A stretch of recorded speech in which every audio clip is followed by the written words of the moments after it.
여러분, 홈플러스 다들 아시죠? 우리한테 정말 익숙한 대형마트잖아요. 한때 업계 2위까지 올라갔던 이 거대 기업이 근데 어쩌다가 몰락 직전까지 가게 됐을까요? 오늘 이 자료 분석에서는 홈플러스의 화려했던 성공부터 지금의 충격적인 위기까지 그 전말을 속속들이 파헤쳐 보겠습니다. 네, 바로 이 질문에서 오늘 이야기를 시작해야 합니다. 아니, 그렇게 잘 나가던 회사가 왜 갑자기 이렇게 휘청거리게 된 걸까요? 그 뒤에는요, 우리가 잘 몰랐던 국경을 넘나드는 아주 거대한 자본의 이야기가 숨어 있습니다. 모든 일의 시작은 바로 이 충격적인 소식이었습니다. 2025년 3월 홈플러스가 법원에 기업 회생, 그러니까 흔히 말하는 법정 관리를 신청한 거죠. 한때 시장을 쥐락펴락하던 대기업의 몰락 소식에 정말 모두가 깜짝 놀랐습니다. 그리고 이 숫자를 보시면 위기가 어느 정도였는지 바로 감이 오실 겁니다. 1408%. 이게 2024년 말 홈플러스의 부채 비율이었어요. 무려 1408%요. 이게 무슨 말이냐면 내 돈보다 빚이 14배나 많다는 얘기예요. 그냥 회사가 통째로 빚더미 위에 서 있었던 거죠. 아니, 근데 갑자기 왜 이렇게 됐을까요? 이 갑작스러운 붕괴를 제대로 이해하려면요, 시간을 좀 거슬러 올라가야 합니다. 홈플러스가 가장 잘 나가던 시절, 바로 그 황금기부터 말이죠. 모든 이야기에는 시작이 있는 법이니까요. 홈플러스의 시작은 정말 화려했습니다. 1997년에 삼성물산이 딱 시작을 했고 2년 뒤인 1999년에 영국의 거대 유통기업 테스코랑 손을 잡으면서 그야말로 날개를 달았죠. 그러다 2008년에는 경쟁사였던 홈에버까지 인수하면서 덩치를 확 키웠고 2011년에는 아예 테스코가 지분을 100% 다 가져가면서 명실상부한 시장의 강자로 우뚝 섰습니다. 홈플러스가 초반에 어떻게 그렇게 성공할 수 있었을까요? 비결은 명확했습니다. 일단 삼성이라는 이름이 주는 신뢰감이 엄청났죠. 여기에 영국의 선진 유통 노하우를 한국 시장에 맞게 기가 막히게 현지화를 했어요. 공격적인 M&A까지 더해지니까 수익성, 점유율, 두 마리 토끼를 다 잡는 건 시간 문제였습니다. 이때 홈플러스는요, 그냥 한국에서만 잘 나가는 회사가 아니었어요. 모회사인 테스코 입장에서 보면 전 세계에 깔아놓은 해외 사업 중에 가장 돈을 잘 버는 진짜 황금알을 낳는 거위였던 겁니다. 효자도 이런 효자가 없었죠. 그런데 말이죠, 이렇게 잘 나가던 홈플러스의 운명에 그림자가 들이오기 시작합니다.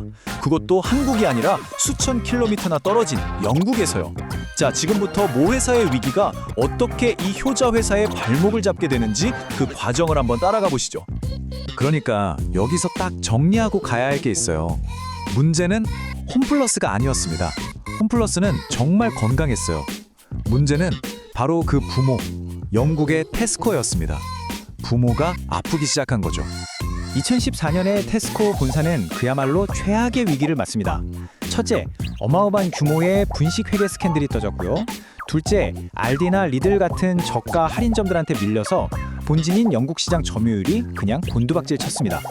마지막으로 미국 시장에 진출했던 프레쉬앤이지 같은 야심찬 프로젝트들이 막대한 손실만 남기고 처참하게 실패해버렸어요. 그 결과가 바로 이 숫자입니다. 64억 파운드. 우리 돈으로 환산하면 거의 10조 원에 달하는 돈이에요.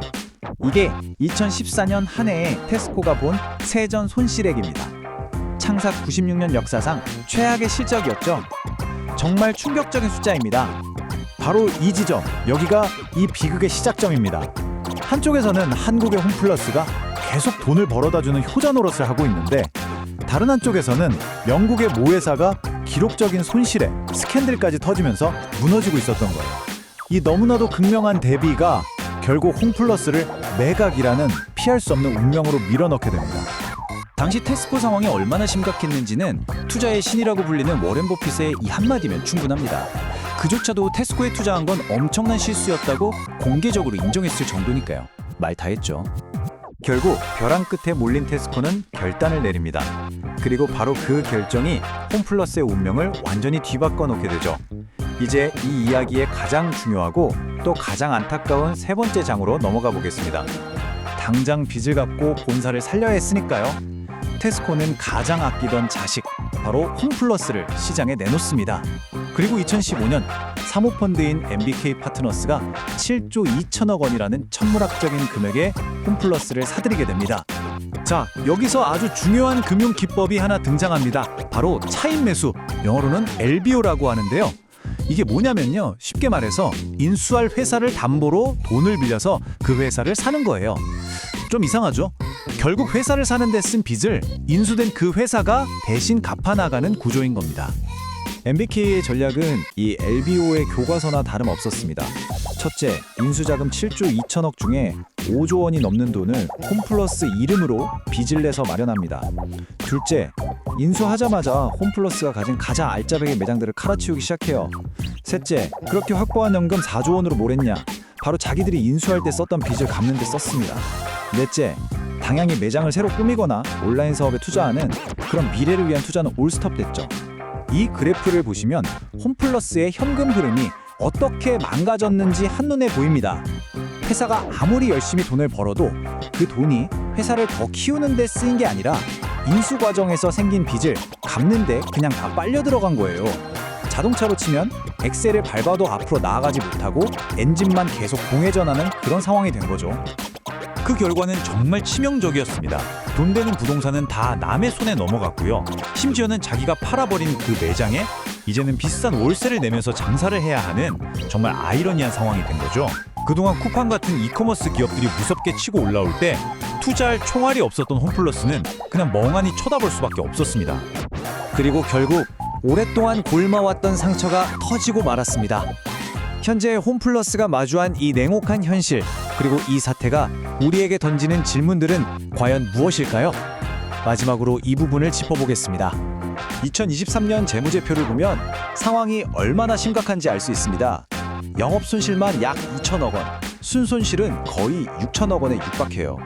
이건 회사가 스스로의 힘으로는 도저히 버틸 수 없는 한계 상황에 이르렀다는 신호입니다. 이런 재무적인 붕괴는 그냥 회계장부 위의 숫자로 끝나지 않죠. 여기에는 2만 명이 넘는 직원들의 생계가 걸려 있고요. 물건을 납품하던 수많은 협력업체들의 존폐가 달려 있습니다.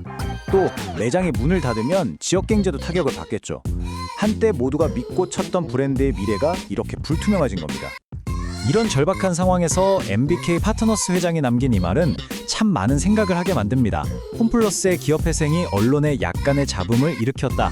수만 명의 삶에 걸린 이 문제를 거대 금융 자본의 시선에서는 그저 약간의 잡음 정도로 보고 있다는 걸 아주 단적으로 보여주는 말이죠. 자, 결국 우리는 이 질문과 마주하게 됩니다. 홈플러스의 이 비극이 단기적인 이익을 위해서라면 무엇이든 할 수 있다는 현대금융의 어쩔 수 없는 현실인 걸까요? 아니면 아픈 부모를 살리겠다고 멀쩡한 자식을 희생시킨 자본의 탐욕이 만들어낸 하나의 경고일까요? 이 이야기에 대한 최종적인 판단은 오늘 이 설명을 들으신 여러분 각자의 몫으로 남겨두겠습니다.